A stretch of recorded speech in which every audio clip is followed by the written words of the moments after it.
اور مومنو یہ نہ سمجھنا کہ یہ ظالم جو کام کر رہے ہیں اللہ ان سے بے خبر ہے،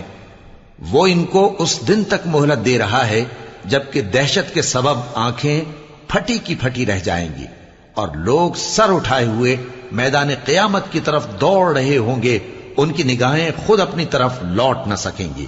اور ان کے دل مارے خوف کے ہوا ہو رہے ہوں گے۔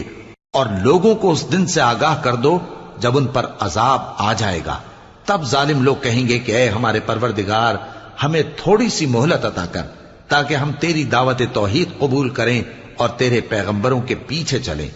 تو جواب ملے گا، کیا تم پہلے قسمیں نہیں کھایا کرتے تھے کہ تم کو اس حال سے جس میں تم ہو زوال نہیں ہوگا؟ اور جو لوگ اپنے آپ پر ظلم کرتے تھے تم ان کے مکانوں میں رہتے تھے، اور تم پر ظاہر ہو چکا تھا کہ ہم نے ان لوگوں کے ساتھ کس طرح کا معاملہ کیا تھا، اور تمہارے سمجھانے کے لیے